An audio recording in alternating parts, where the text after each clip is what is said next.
The following podcast is intended for mature audiences. If you enjoy our work, please like, comment, subscribe, and follow the links in the description. Thanks for your support, and enjoy.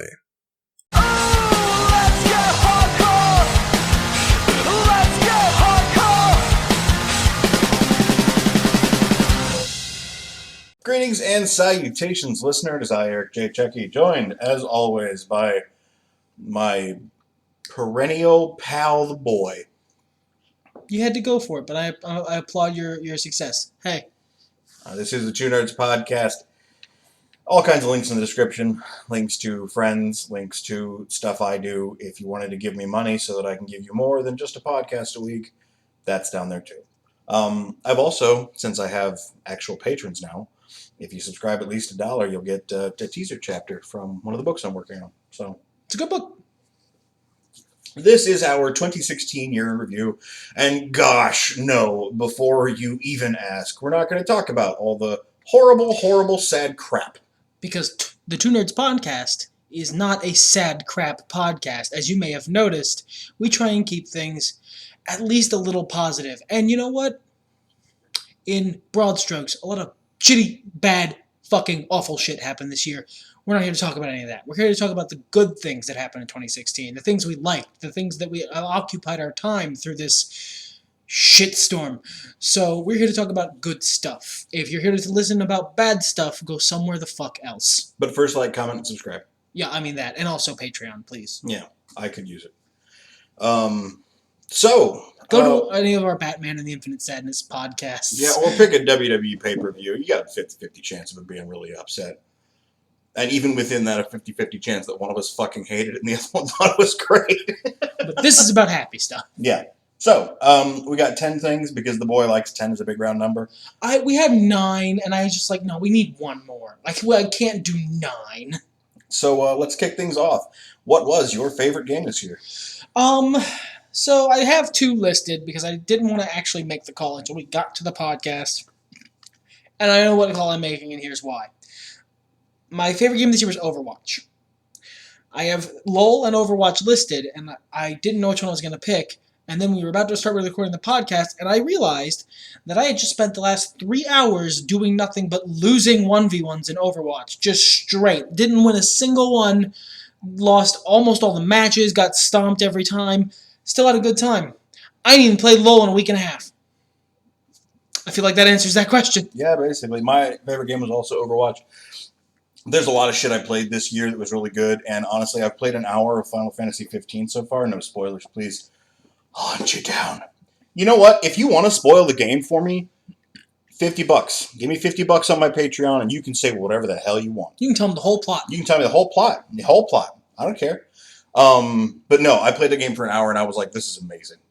But, like, I haven't played the game for more than an hour, so I don't feel good about putting that on my Game of the Year list. So, there's a bunch of games I played that I liked.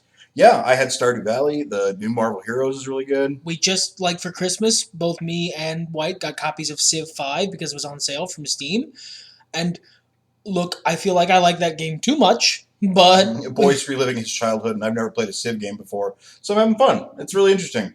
I started playing Darkest Dungeon, and that's really good. I said Stardew Valley, I'm pretty sure. There's a bunch of other games that came out that I played that I liked.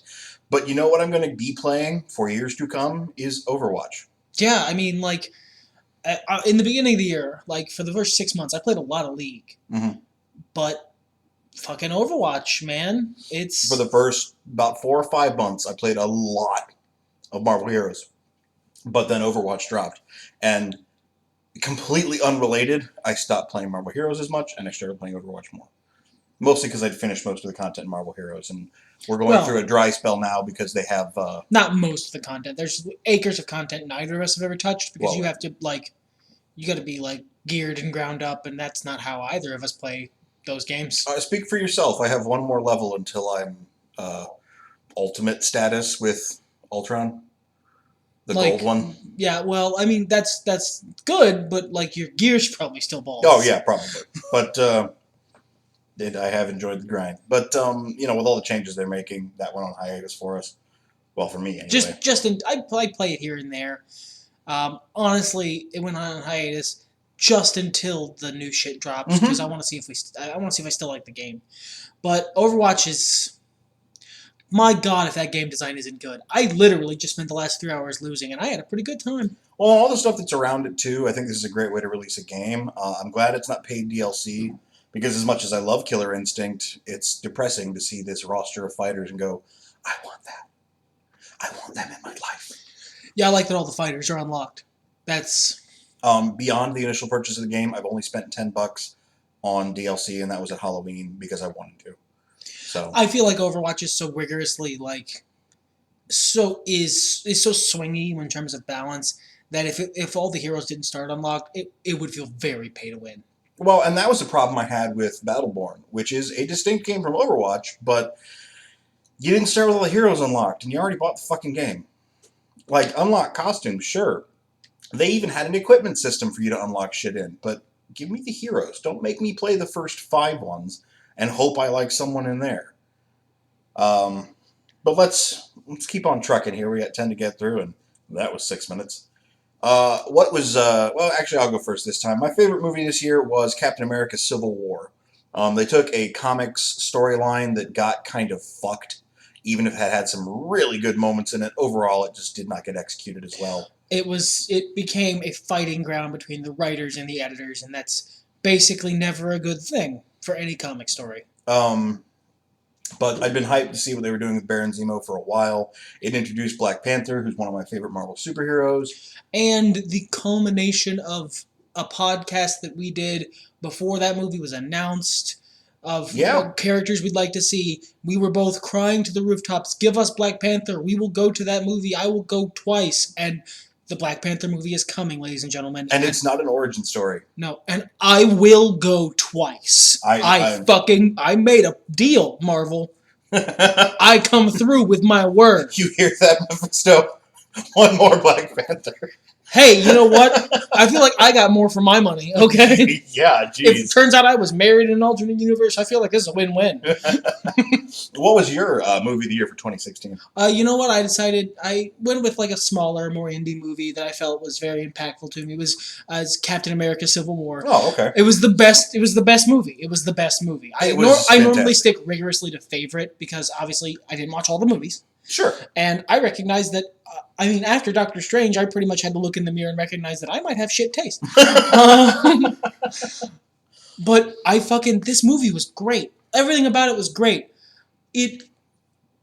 I could gush for a long goddamn time about this movie. It's well-paced, well-written.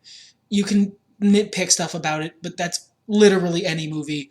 And if you nitpick stuff about a movie this fun and fantastic and well-written and well-paced, you're a funless douche. Or a critic. Like, you're doing this for, not a living, but, for a reason.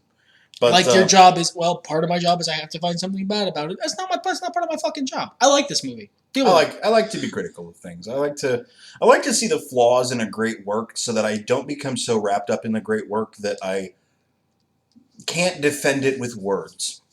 Yeah. Instead throwing up a wall of whatever is just good. That's fair. I will say that I like Age of Ultron better. Now, I recognize a lot of that is just for personal reasons, because A, Ultron, B... That performance was amazing. B, the similarities I've mentioned in the past that it has to Final Fantasy VI, which is my favorite game of all time and has been for 15 years. I really like Age of Ultron as well. I have this... For whatever reason, all the Marvel movies that get shit on, I like. Like, people... Except for Thor 2, that one was just okay. No, I liked it. But, I like Iron Man 2. I think Iron Man 2 is a good movie. I think Iron Man 3 is a good movie. Fucking everybody hates that one. I don't know, man. I think we're in a weird demo because we also like the second Ninja Turtles movie, and it performing so poorly is the reason we're not getting a third. Oh, it did poorly? I didn't even know that. Yeah. Overseas, it tanked. Oh. The local market wasn't great either, but, they didn't normally they make up them in China, and they didn't this time. Which, oh well, I like the concept, but it's still a license owned by Nickelodeon that they're printing fucking money with, so we'll get another Ninja Turtles movie. It's just not in that franchise. That's really unfortunate. It is. I loved what they were doing. I would have liked to see what they were doing with the next one. But you know what? I think it's okay. Those movies were made with love. Because at least they got Bebop and Rocksteady. At least they got Krang. At least they got the Technodrome and Dimension X, like, mentioned at least. You know, I think we got an okay amount out of it. If that's all we're going to get, good Hopefully job. We get more the next time. Yeah, definitely. Those movies were made with love, though. But Captain America Civil War is an excellent film, and I don't feel like shitting on it in this nice, positive podcast. I don't feel like nitpicking. Yeah, we talked about it before. I probably did some nitpicking in that podcast, too. Go back and listen to that. Yep. Hey, you want to agree on something else? Sure. So, actually, preface. On this podcast, you hear a lot of our differentiated opinions. You hear a lot of our opinions where we don't quite match up, we disagree about stuff. This podcast really makes it obvious why we're friends. Moving on. The third category we have is our favorite wrestling event of the year. The Boy, why don't you announce this one? I went with NXT TakeOver Dallas. It was the April 1st event, 2016. It was a very stacked card. It didn't have my favorite wrestling match of the year, which was slightly later, NXT 344, Finn Balor versus Shinsuke Nakamura. But it did have the excellent Shinsuke Nakamura versus Sami Zayn, and a fucking stacked card besides. Yes. Bayley versus Asuka was there. The first one. They had Samoa Joe versus Finn Balor, and that let them fight match. Yeah, the let them fight match where so Samoa good. Joe got fucking wrecked really early and they kept having to stop the match. We said after we watched Sami Zayn versus Shinsuke Nakamura, how do you follow that? And then they did. And they did. I mean, they didn't top it, but they followed it. They did a thing. And I was surprised and elated, and a part of me wanted to pick WrestleMania just because fuck the internet. But I had to be honest with myself. NXT TakeOver Dallas, April 1st, 2016. Yep. What'd you pick? Oh, same fucking thing. Goddamn right. It's just...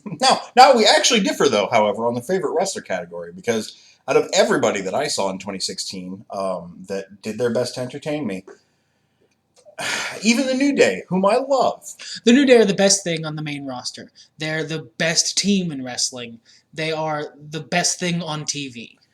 But they were kind of caught in a holding pattern. For a large section of 2016, for a good cause. For a good cause. No arguments, but they didn't get to perform to their 100% best. But even still, I don't know if they would have beat out Asuka. Asuka is amazing. Like, she's a singular talent. She's so good in the ring. She's got such a solid look, an amazing gimmick. Mm-hmm. I fucking dread the day she's demoted to the main roster. Same. She's gonna get so terribly mishandled. You know, speaking of somebody with all those qualities, who did you pick for your favorite wrestler of 2016? Shinsuke Nakamura. Ah, yes. Because it was between Shinsuke and Asuka, to be perfectly honest, and no one since The Rock, no one since Stone Cold Steve Austin has electrified me like Shinsuke Nakamura does. Every time he hits the ring, I am instantly excited. I don't watch much Japanese wrestling. I think that's pretty obvious from the podcast. I didn't know I knew who he was, I knew the name, but I hadn't really ever seen him wrestle. I saw him come out the first time I ever watched an event with him in NXT, and I was immediately on the edge of my seat. He is so blisteringly, absurdly charismatic that I honestly think if he's not grossly mishandled on the main roster, he will be one of the next big talents. He will be a rock-level talent for the WWE if they don't completely fuck him up. Even if they only mildly fuck him up, he will still win through. Well, guys like Finn Balor and Sami Zayn and Kevin Owens can still get a match done on the main roster. That's my biggest concern. Because, you know what? Okay, yeah, they might mishandle him, they might hook him into the ground or whatever. Sure, I've seen it happen before, and I'll see it happen again. It happened with Sami Zayn. But that's one of those things that's gonna happen, or it's not. You know what I mean? Yeah. The thing that really upsets me is like the cruiserweight division. As we've said so many times before, seeing those guys that I watch be really, really fucking talented get stuck in a place where it's like, all right, guys, you are the greatest, masters of the gridiron, and now y'all playing touch football. Good luck. Have fun. You're right. I hope he can adjust to the WWE style on the main roster because it is very different. It's much safer, and a big part of that is how many events they book and how safe they have to be for insurance reasons and honestly level of investment. They're a billion-dollar company. They gotta be safer, and I recognize that. But by God, if you don't fuck him up entirely, Shinsuke Nakamura will print you money because holy shit is he charismatic. That's besides the fact that he's an amazing wrestler. Sure, no, he's a great striker, and he's got a great gimmick, and he's got great catchphrases. And anyway, so we have a category that's favorite TV and/or web show. We don't watch a lot of cable because we don't have cable. We have cable internet. We like to curate what we watch, so we do stuff like Netflix and Windforced, Hulu, Really, YouTube, just Windforced. If there's any other way I can find it online, barring illegally. And Hulu comes before illegally, but only just. Like it's met with the same amount of derision. Hey, I want to watch this. Oh, it's on Hulu. Hey, I want to watch this. Oh, you have to BitTorrent it. That's about the same. Yeah. But I will take Hulu first. I did watch Daria on there 1.5 times this year. So, yeah. But what was your favorite TV and/or web series? You know what? It actually is one I discovered late in the year. Mm-hmm. It's been around since fucking forever. It's been around since before I graduated high school, but I just didn't. I'd never wandered into that corner of the fucking internet before, because the internet is an infinite expanse. The Philip DeFranco Show. It's a news show. Philip gives a pretty even read of the news. Does give his opinions. He's not an unbiased guy because it's impossible to be. So he embraces it. But first, he tries to give you a good, solid look at what's happening. Covers a couple stories and gives you sort of a brief of what's going on basically internet news. And I'm gonna be honest, there's not really much else I care about. I don't live in America. I live on the internet. So he's like somewhere between a commentator and like. Not Stephen Colbert because he's a caricature, but Jon Stewart. He does make jokes, but it's more like wry observances, as it were. Well, I can see where that would appeal to you. Yeah, and he honestly, the reason I picked him is because there's a lot of stuff I watch online that is fun or entertains me more. Philip DeFranco feels like he actually wants a conversation. He actually wants to hear his fans and hear people who disagree with him and think over his positions and either, be able to defend them or set them aside. And that's a quality that I prize very highly in myself and others. So I really prize it in my entertainment value, in my entertainment medium, and especially in my news. Cool. I think I've caught one episode of it. Surrounding the controversy with that fashion girl who everyone thought was like being held captive. Right. Because he was giving actual facts, but I didn't hate it. It's just not something I watch on the reg for news. I don't do news that way. The way I do news, however, interestingly enough, back when I still cared about the Nostalgia Critic, on his channel was a gentleman named Larry Bundy, who's had Larry Bundy Jr. specifically, his father has never done anything for the internet as far as I'm aware, but other than produce one Larry Bundy.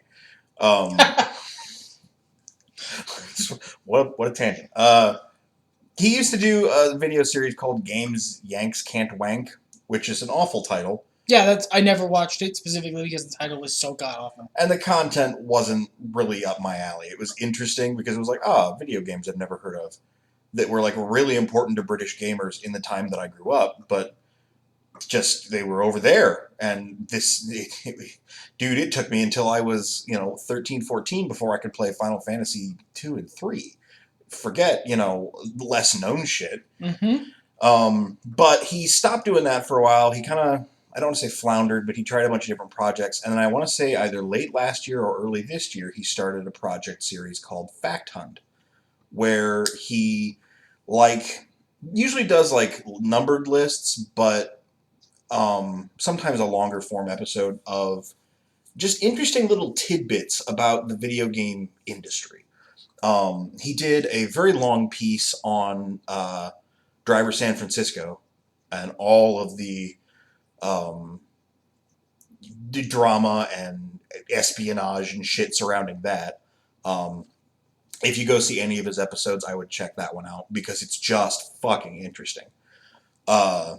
He does ones on like secret messages that were hidden in games, cheat codes that happen to be ridiculous swear words, shit like that. And it's like stuff that's really niche and obscure and interesting, the kind of stuff that I used to get out of Did You Know Gaming before they kind of ran out of the easy stuff. And they had to get creative with it. Yeah, I still like that channel, but it's just not as... every time he uploads a new video or he posts one from his friend, I watch it because it's really interesting shit. And I just feel like I'm learning more about a world and a culture I really care about. So, yeah, Larry Bundy Jr. Fact Hunt, he's on YouTube. Go check him out. Yeah. I feel like that settles this one. On the next one? Yeah, the next one. Because what we do here at the Two Nerds Podcast, we have 4 pillars. It's video games, wrestling, movies, and role-playing. Yep. That is basically the 4 things we do. I mean, it goes far afield sometimes, but it's usually one of those 4 things. So in that spirit, I think this was the one we ended up doing for the 10th slot, the add-on, the last one we Before we reorganized them, yes. Yeah, we reorganized them because it flows a little better the other way. We decided to go with favorite RPG character, and that specifically isn't video game RPG, that's pen and paper or like something you're writing, like play-by-post online, sure. Because we both do a lot of that, and we both do a lot of pen and paper RPGs. So we wanted to do favorite RPG character of the year. Now, the reason Boyd mentions play-by-post online is because that's what I went with. I've made a couple of characters this year, but I haven't played a whole lot, so it's hard for me to be like, yeah, I really like them. There was one, a guy named Kenneth in a game Boy was running, who used Alter Self to run around and mess with people. And that was a load of fun, but more fun I have had with a character named Beelzebub, who is a greedy money devil in a wrestling federation, who is a manager.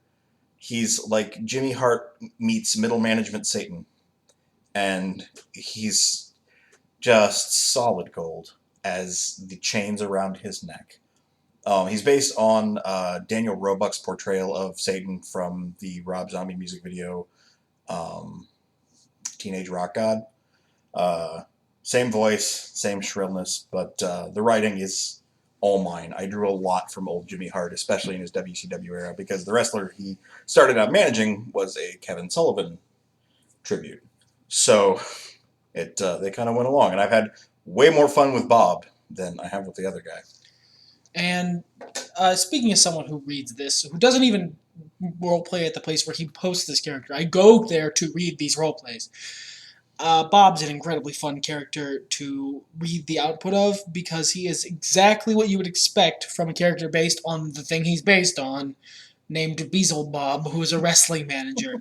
Like all of the things that you would expect from that sentence, and then go watch the thing he's based on. Yeah, he's that, and it's fucking amazing. What if Jimmy Hart and the $1 Million Man Ted DiBiase had a baby, but because they're both men who have the out parts, they can't make a baby, so they had to buy a baby from Satan, and the baby came out kind of Satan-y. This is that baby. Yeah, I mean, that's fair. I went with a traditional pen and paper RPG character, partially because I haven't really done a whole lot of play-by-post role-playing, and one of them was with a character I made years ago, and the other one was with a character I'm not super comfortable in yet. It's got a good catchphrase. He's got a good catchphrase. He does have a good-ass catchphrase. But I went with a pen and paper. I made a couple, actually. I looked into it, and I didn't feel like I'd made a whole bunch of role-playing game characters this year, but then I actually looked, and no, I've made a fuckload. We did a bunch of one-shots or games that fell apart after 2 sessions this year, and things like that. But of those, my favorite was the one who lasted a little longer, and isn't on the shelf yet. We might play this game again. Is Lenny, Leonardo Leone. He is late 20s at this point, looks early 20s, vampire who was a goth, got into the goth scene in the Cult Regan universe where there are vampires, A vampire eventually liked him because he seemed all deep and mysterious, turned him, found out what a neurotic mess he actually was, dumped him, and then he and his buddy, he bought a Winnebago once he was out of college, and he and his best friend travel the country now solving mysteries. He fell out of love with the goth scene when the mistress of the night who took him in and taught him the ways of immortal life dumped him because he was a loser. So now he's mostly just a sad gamer who, when he has extra time, because he doesn't really sleep, he just plays MMORPGs and stuff. He's the guy who's level 100 in Overwatch, who's sniping you, and you're like, this guy's got to be a bot, and he's like, no, just that good. Pretty much. And I like him because, one, that was a fun concept, and he's fun to roleplay, and he's a departure from me because I don't normally play neurotic messes, so it's interesting to function with that caveat, and his character development was really fun to play.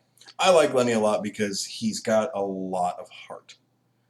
And that's, you've wiggled into that place before, by default, or sort of fine, I'll do it sort of thing. But Lenny seems to be the kind of character who was created from the beginning to be, the heart and soul of the team.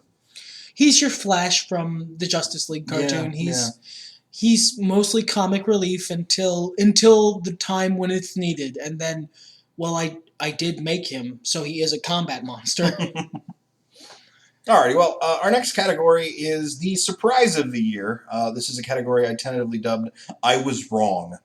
Yeah, I'm going to go first because I want to say that I picked this one because, one, it was a very big surprise, and two, I didn't want to be samesies with White on this one again. So I picked a different thing to highlight another really big surprise that I felt needed highlighting, but it's chiefly because I didn't want to pick the same one White did again. So I went with Kalisto versus Baron Corbin, because holy shit, that match floored me with how much better it was than I was expecting. I was expecting Braun Strowman versus Sami Zayn. This was specifically their chairs match at TLC. Yeah. It's the chairs match, which is always the garbage pile of the TLC pay-per-view. Unless there's a stairs match. Yeah, and then it's lower on the totem pole, yes. And it was the Kalisto versus Baron Corbin, which had been set up at the previous pay-per-view with that awful, awful twist. And where Baron Corbin beat up Tiny Man because Baron Corbin no like Tiny Man. Corbin hairline escape. Baron Corbin have some excess aggression to work out. Baron Corbin no like Tiny Man. Him make him feel uncomfortable. Him want to protect and snuggle Tiny Man. This make him feel uncomfortable about self. Baron Corbin kill. But the match itself was fucking great. These guys have amazing chemistry. They worked really well together. They put on probably the best chairs match I've ever seen. Sure. That's not exactly a high bar, but it is true. And it was entertaining to watch, and I was very, very wrong. But let's talk about yours. Let's talk about mine. I think you guys heard enough about it last week, but I'll say it again here now. I don't usually watch trailers. When I see trailers, it's because I'm in the theater or it's an ad on a YouTube I'm watching. That won't be skipped. Well, sometimes if it catches my interest, I'll go ahead and sit through it. But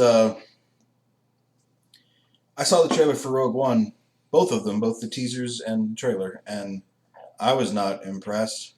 That movie looked fucking garbage. I'll come right out and say it. I said it before. From the stupid, I'm a rebel, I'm rebelling, rebel line. No, and then she took a bunch of hamburgers. You always take that too far. The line, the fact that she says rebel a couple times isn't what makes that line bad. No, I know. It's the smug, smarmy douchiness of it that makes that line bad. No, it is 110%. But the noise. Oh my god, the noise. Which was nowhere near as bad in the fucking movie. No, it was the Imperial alarm noise, and it was there for a couple seconds, and it was quiet and in the background, and it wasn't like the fucking Fire mixtape that it was in the trailer. It wasn't the Nolan horn from Inception. And it's fucking CeeLo Green was a really cool character. I will say I wish we'd gotten the Forrest Whitaker performance that they gave me in the trailers, because the silly fucking Battlefield Earth performance I got No, I dug that because he clearly lost his fucking mind. I get that there's a reason for it. It just sucked me out of the movie. I can see that. Those line reads were so fucking weird. But like, I can tell that was directed. It was intentional. Yeah, it was intentional. But yeah, I sang this movie's praises enough last week. If you guys want to see it, go back to our Rogue One podcast. I mean, it was a very big surprise of the year. I was well wrong, and I'm wearing my fucking Rogue One shirt again. Yeah. So this one was something you suggested that we phrased it a couple different ways. One of them was like the thing you did most this year. Well, that was clunky, so I changed it to favorite activity. And those aren't really the same for me because I don't necessarily like the thing I did the most isn't necessarily the thing that is my favorite thing to do. It's just the thing that is the medium good option if the best thing isn't available. It's so many masturbation jokes you're throwing at me. Why don't you go ahead and just tell us what? Like I know I'm supposed to go first here, but no, I'm not going to take them. I can't. I'm just got to keep this podcast fucking PG rated. Come on, dude. No, we fucking don't.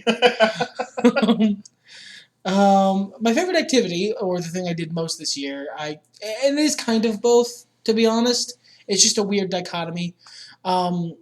Is I listen to stuff. Not just like the air flowing through the trees or whatever. Good, specifically, good. Like I spent a lot of time this year listening to music to a certain extent, and we'll get to that later.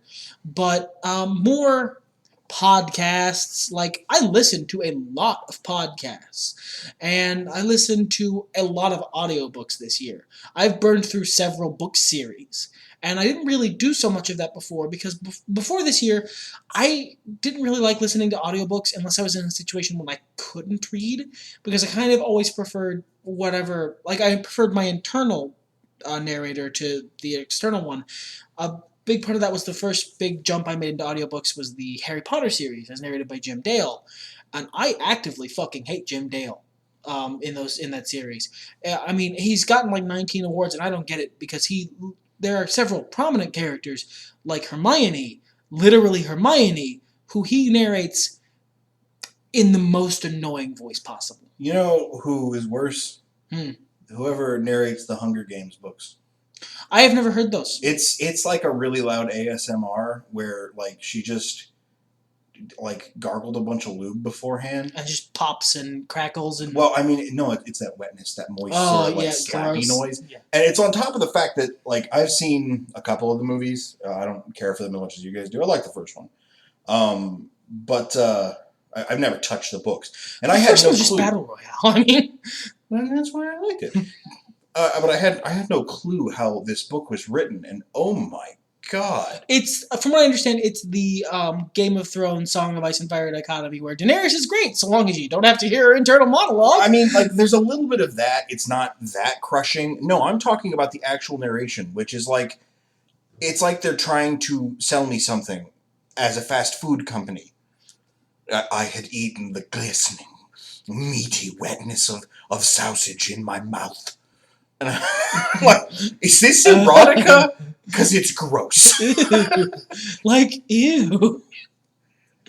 But, so I've never really had a great experience with them. I had, like, the Zombie Survival Guide. That was good. Or World War Z. Yeah, World War Z was World War Z was a good audiobook because they arranged it like... I actually found out later on a different podcast because the guy who wrote World War Z is the one who arranged the audiobook, and he did it specifically because he wanted to do, like, a series of vignettes from the book in like telling an overall narrative in a way the book doesn't really. And that was specifically his goal, and he went and got A-list actors to work for like Scale to do this because they were his friends, because he's Mel Brooks' kid. Yeah. So it was really good. The quality shows through. It's not the same thing as the movie. World War Z, the movie, was a boring shit fest. Yeah, He's not. He doesn't have a lot to do with the movie. No. Except for them paychecks. Yeah. Gotta make that motherfucking money. Motherfucking money. But I hadn't had a great experience with a bunch of other audiobooks over the years, so I didn't really do much of them. And then this year I got into... originally it was the Codex Alara, because the audiobook series was available for my library, and the book print wasn't, and I wanted to read those. And I've just burned through like several book series after that because I found a bunch of basically Audible does good narrators. Their narrators are really talented and they act well. They put emotion and they put like fire into the text in a way that my brain does automatically. So it's not hateful. It's not just dry. Or like a loose meat sandwich come to life trying to lick you. Yeah. No, it's really, really good. And special highlight on the Dresden Files series, which I've actually already read. And I think this may be part of the Harry Potter thing, is I don't reread book series a lot. I don't reread anything a lot. Because I usually just read it and it's in my head. And Except for the third Colt Regan book, which you can purchase below in the link. I've read that like 12 times. It's my favorite book. But I usually don't reread stuff a lot. That may have been partly what got Jim Dale, but James Marsters gives such an amazing performance in the majority of the Dresden Files books. He makes some weird choices here and there. He's not perfect. But he does such a good performance, and he gives so much life to the characters that it actually is, if not as good an experience as reading the books, it actually might be a slightly better one. Which is a statement, by the way, that's backed up by the author of the books. He himself says that he thinks that Jim Marsters reading the books might be better than just the books themselves. Wow, and to think how much I hated the last book that I read. that I listened to. Jeez. I thought you read those books. I read the first half of it, and then I could not, but I wanted to finish it. So you tried the audiobook? Yeah. It's just the book series might not be for you. It's okay. You're allowed to be wrong. I am. I think it's a really interesting premise. It's just one of those situations where the choices made by the author in terms of both storytelling and plot decisions are the kind of things that happen to rub me wrong. But they're the kind of shit that a lot of audiences love. Like me. Yeah. But again, after Doctor Strange, I may be forced to admit that I have shit taste. So I fucking love that movie. The thing I did the most this year, I thought I already said it. I just realized I didn't. Was Final Fantasy Brave Exvius. Dude, like... Yeah, he does that a lot. More than Pokemon Go, and that's saying some shit. I mean, I like playing Pokemon Go, but, it's like a... Oh, I knocked a thing over, sorry. Yeah, that's alright. They don't care.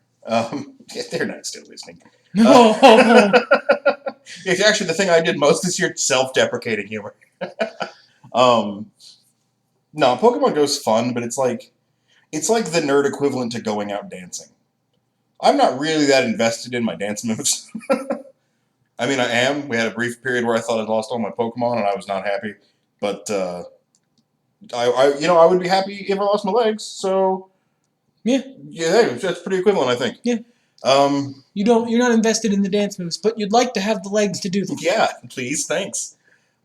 I don't want to start over with baby legs. Oh my god, what if that was how it worked? It is for Deadpool. But yeah, Brave Exvius is fun. The gacha's pretty fair. The story is really good. The writing is really funny. I've had laugh out loud moments in it. I really dig it. I still dig it today. As soon as we're done with the podcast, I'm probably going to fire it up while this renders. And as soon as we're done with the podcast, I literally am going to go listen to Ghost Story from the Dresden Files series, because that's the point where I'm at in the series at this point. That's literally what I'm going to go do. But, I've made special trips to play Pokemon Go. I spent so much of this year, as we already said, playing Overwatch and Marvel Heroes. But Brave Exvius tops them all. Yeah. If you're not doing anything actively on the computer, there's a 60% chance I look over and you're just watching something while playing Brave Exvius. Mm-hmm. Get my dailies done. Second to last, thank you for sticking with us so far. This is your Anthem of 2016. I'll go ahead and go first here, because I changed mine like 5 times. I wanted to squeeze like 5 different really important songs in there until I remembered the song I actually listened to the most and probably brought me the most joy was Cake by the Ocean by DNCE. I don't like that song very much. No, you didn't care for it too much in the first place, but then you had to listen to it a lot, and then your approval rating went down. Like, Dragon Age Origins, like, Morgan disapproves. The more you play that song, the bigger the boy disapproves number gets. I think it's even down to the memery of some of the lines from Oblivion and Fallout 3 and the first 2 Dragon Age games. Because there are lines in those games, because we all heard them so much, because we all played those games and replayed them before we realized, shit, we own headphones, we don't have to listen to this. I saw a mud crab the other day. Filthy creatures. Hey. Stop in the name of the law! I don't know you, and I don't care to know you. Which is great, because we got glitched on that guy, and he wouldn't leave. He just would follow us around saying that. Constantly saying, I don't know you, and I don't care to know you. Then fuck off! Fucking Dragon Age. The order dictates. The order dictates. These are things that have devolved into memes in our house because we've all heard them roughly 40 bajillion times. I think at this point, though, my favorite one is Inquisition. I am a suspect. We've used that one a lot in casual conversation. Fucking love that guy. Who drank the last soda? I bet the boy. I am a suspect.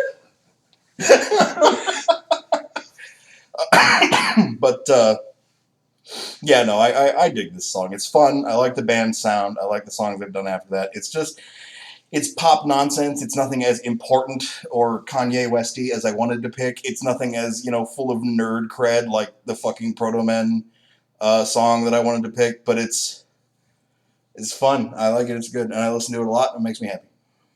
And I mean, mine does kind of the same thing, but in a very different way. My anthem for 2016 is Melody from the Past. It's from History Repeating Red. It's a song by the Megas. And if you're listening to this podcast, I'm going to make a bet who the Megas are. If you don't, go listen to their work, buy their albums. They just received a mysterious package from across space and time by a band called the Belmonts, who sound incredibly similar but exist elsewhere. You should check that out too. My bet is Mirror Universe. Yeah. But it's to a greater extent, it's like the last 4 songs in History Repeating Red, from I'm Not the Brakeman to Melody from the Past. When I'm having a shitty day, those are the songs I listen to. I listen to just like Melody from the Past if that's all I've got time for, but ideally all of them, just on my drive home if I had a really shitty day at work, or if I'm having a bad day on an online game, I'll pop them on there while I'm playing. They are these songs that are most guaranteed to improve my day. That little block of songs, and Melody from the Past specifically, just fills me with hope and joy in a way that not a lot of shit in life does. That is my anthem for 2016, because, not to bring the podcast down, but it wasn't a great year, so I listened to those songs a lot. Hey, man, they still got Harambe on Ice. We'll have little Harambe's before we know it. That's right. That's right. I can finally put my dick away. I can't wait. My mom listens to this podcast sometime. My dick is not out right now. It's a joke. It's a meme from the internet. I've never seen it. I don't want to. I'm sure it's fine. I'm sure you did a great job making his dick. In case Mom decides to listen to this podcast specifically. I hope the podcast she chooses is the one where I talked about what the fuck magic.